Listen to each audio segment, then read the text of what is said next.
प्यारे विद्यार्थियों, RL academy की ऑनलाइन क्लास में एक बार फिर आपका स्वागत है। देखिए, आज हम संधि प्रकरण के बाद शुरू करने वाले हैं समास प्रकरण। देखो, समास क्या है इसके बारे में हम जानेंगे। इसके विभिन्न जो भेद हैं उनको हम उदाहरण सहित देखेंगे। तो सबसे पहले हम जान लेते हैं कि समास क्या है, यह शब्द बना कैसे, इसकी उत्पत्ति कैसे हुई। तो देखिए, समास शब्द जो है वह बना है, सम उपसर्ग है, मूल इसमें अस धातु है, प्लस घे प्रत्यय है। इन तीन पदों के मिलने से समास पद बना। देखिए, सम प्लस अस प्लस घे प्रत्यय लगने से समास शब्द की उत्पत्ति हुई। अब हम जानते हैं कि समास है क्या, किसे कहें हम समास। तो देखिए, इसकी परिभाषा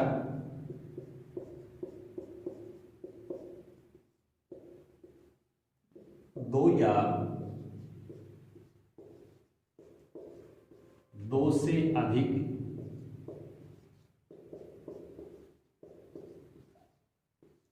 पदों के मेल को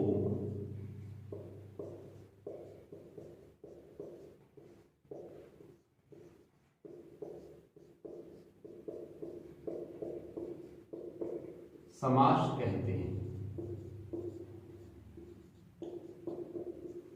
यानी दो पद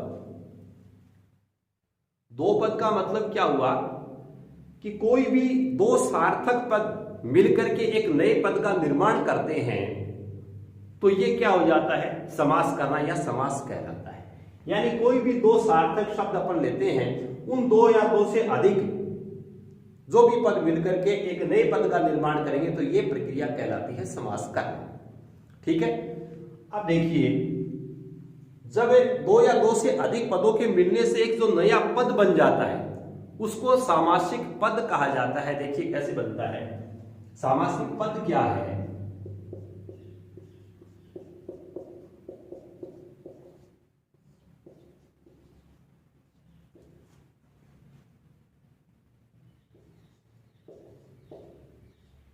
पूर्व पद की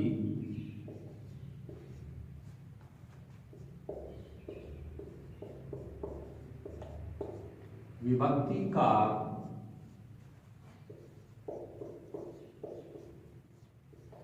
लोप करके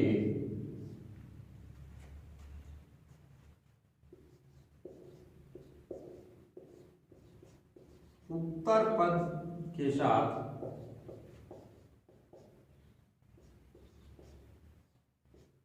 मिलाकर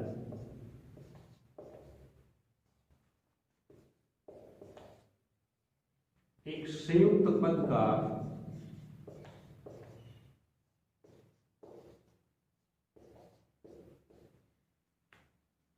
निर्माण होता है।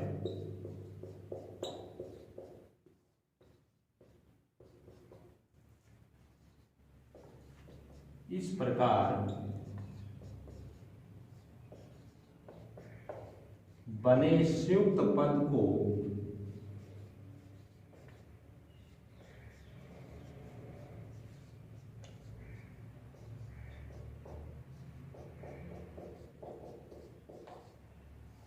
सामासिक पद या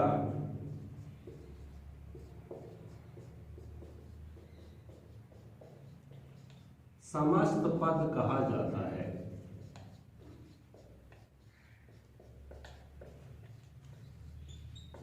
अब देखो, यानी सामासिक पद क्या है, यानी दो पदों के मिलने से एक नए पद का जो निर्माण होता है उसे सामासिक पद या समस्त पद कहा जाता है।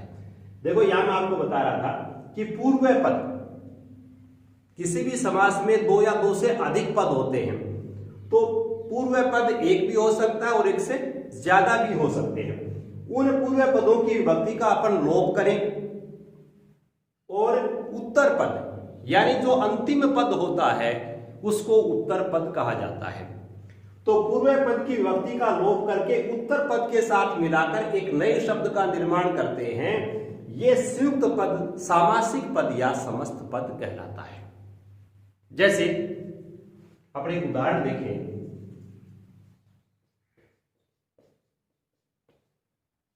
जैसे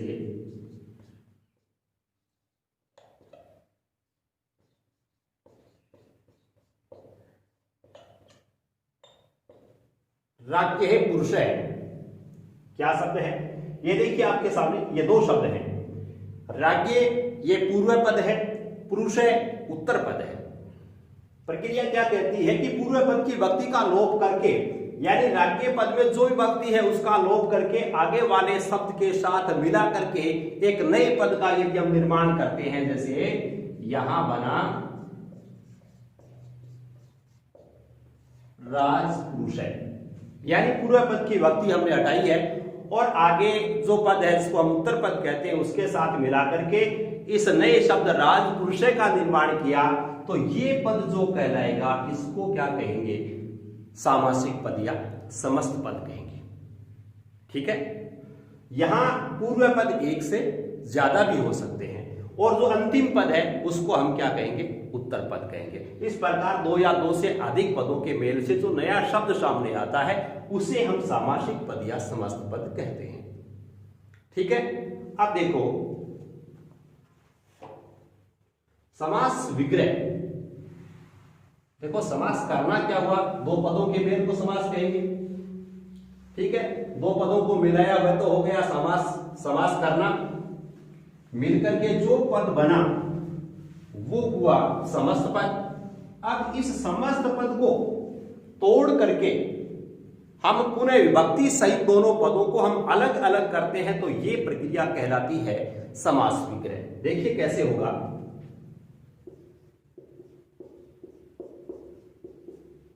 समास विग्रह क्या है?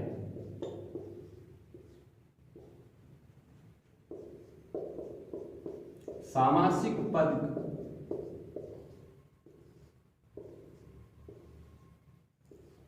सामासिक पद में प्रयुक्त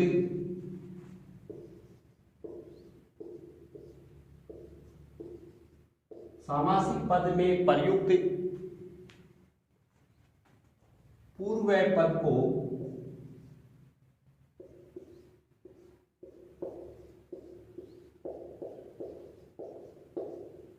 विभक्ति सहित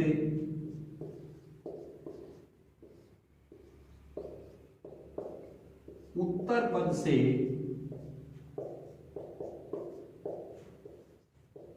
पृथक या अलग करते हैं,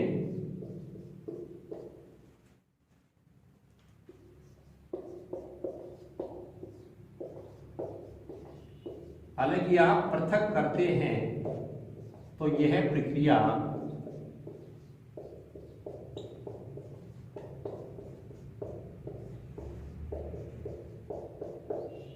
समास विग्रह कहलाती है।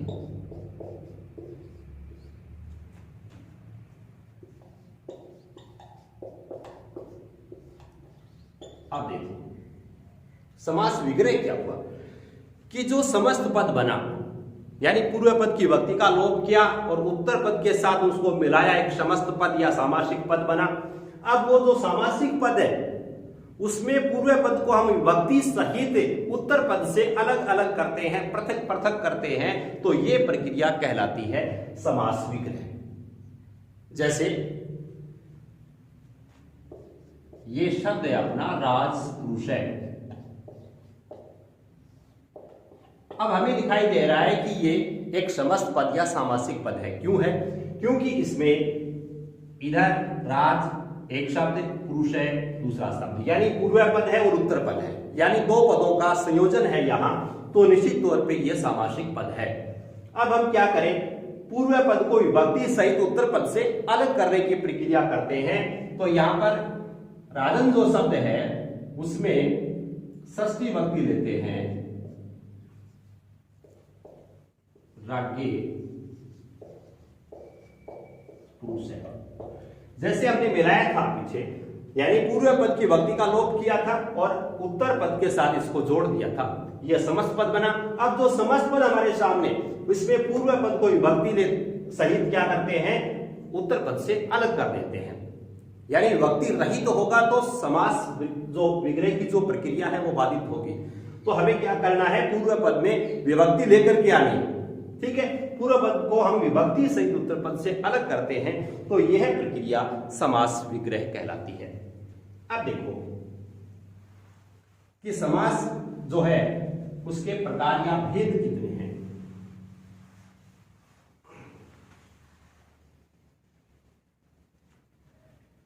तो देखिए,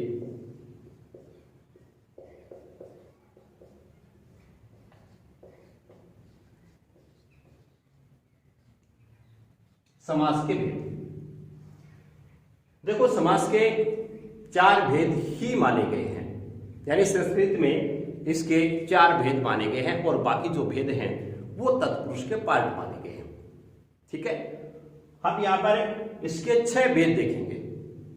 देखो, समास के जो 6 भेद है वो कौन कौन से हैं। नंबर 1,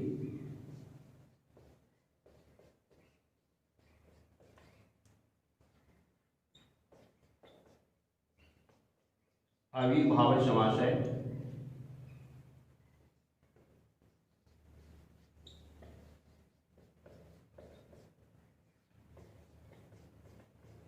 कर्मधारय समास है।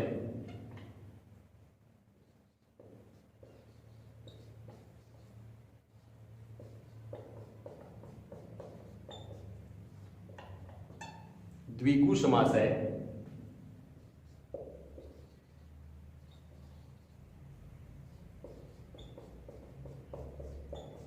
द्वंद्व समास है।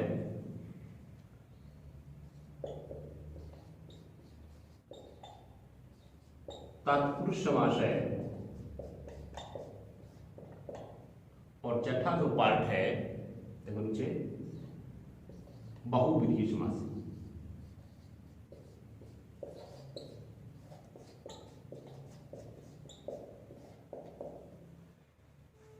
यानी 6 भेद होते हैं समास के।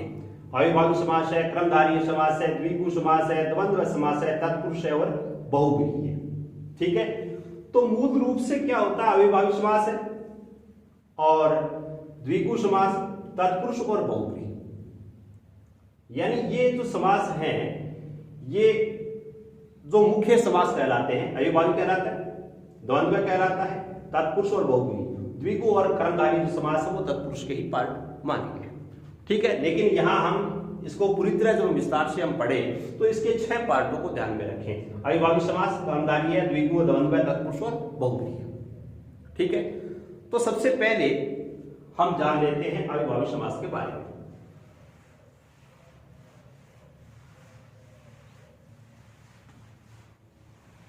अविभाज्य समास क्या है, नंबर 1 लगाइए।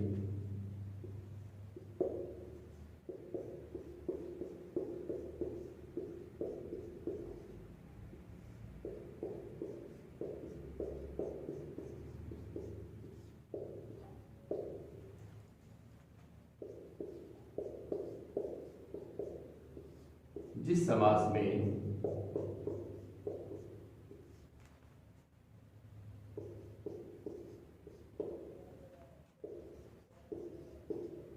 पूर्व पद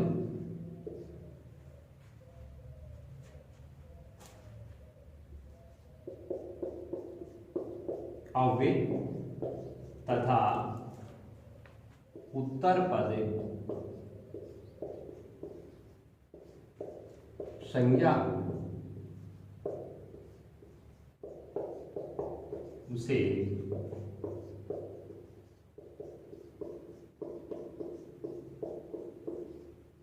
अविभाव समास कहा जाता है।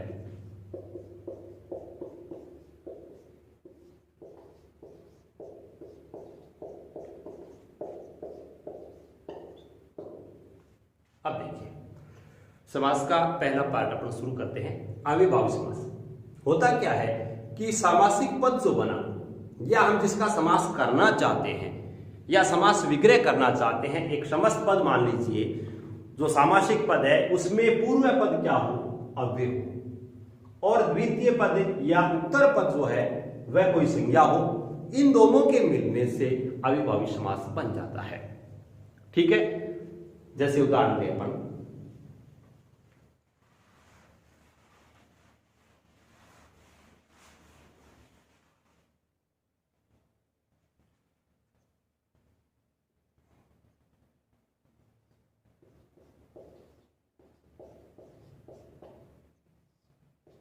उपवन एक समस्त पद है, ठीक है।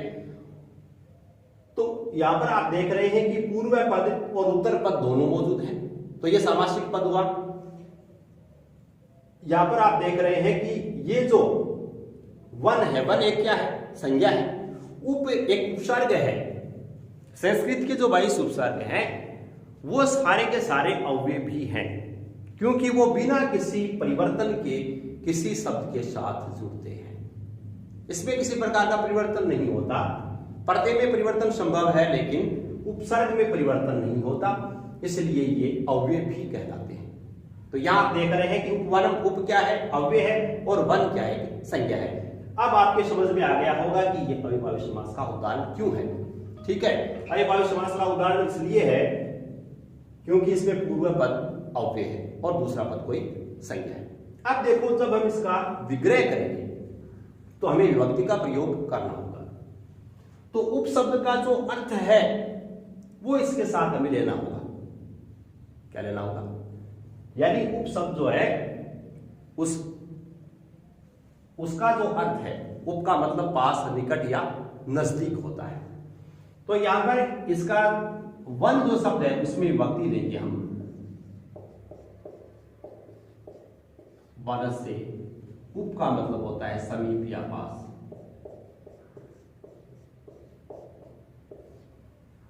यानी उपवन का मतलब वन के नजदीक या वन के पास। यानी उपसर्ग ये कह रहा है कि आगे वाली संज्ञा के पास है। तो यहां पर पास शब्द को अपन संस्कृत में क्या कहेंगे, समीपम। और इसमें वन से षष्ठी विभक्ति एक वचन हमने प्रयुक्त किया है। इसकी वजह क्या है, यहां पर आप देख रहे हैं वन से समीपम, वन के समीप या वन के पास, ठीक है। और भी देख सकते हैं अपन,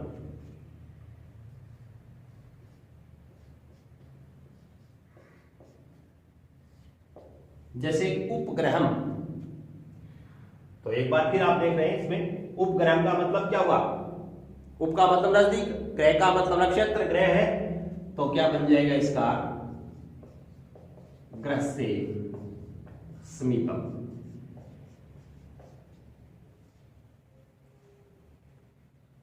ठीक है। तो इस प्रकार आप उपशब्द जिस किसी संज्ञा के साथ जुड़ा हुआ है तो उसका विग्रह आप इस प्रकार से कर सकते हैं। और देखिए,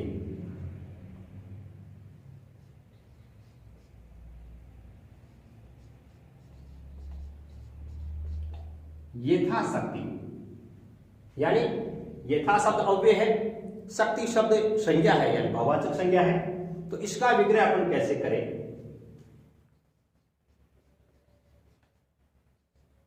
शक्ति अंतिकर्मी,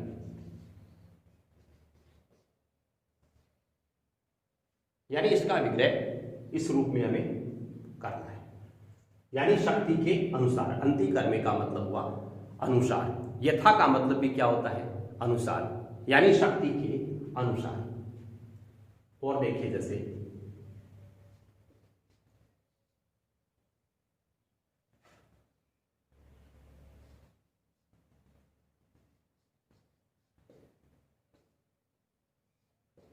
निर्जन्म, निर क्या है, उपसर्ग है और इसके साथ ही ये अव्यय भी है।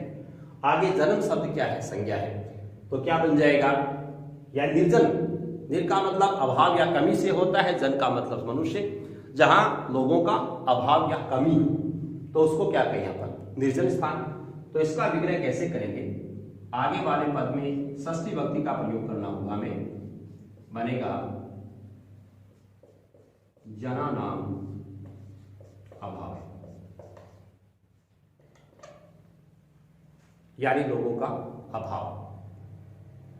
ठीक है। तो इस प्रकार आप किसी भी शब्द का विग्रह कर सकते हैं। यानी पूर्व पद क्या हो, अव्यय हो, दूसरा पद कोई संज्ञा हो, दोनों के मिलने पर एक समस्त पद बनता है। और उसका जब विग्रह करें तो इसमें अपन ध्यान रखें कि जो अव्यय है उसका जो खास तौर से उसका अर्थ है वह महत्वपूर्ण यहां रहेगा। ठीक है। इसके कुछ उदाहरण और देखेंगे अपन अभी आगे वाले वीडियो में।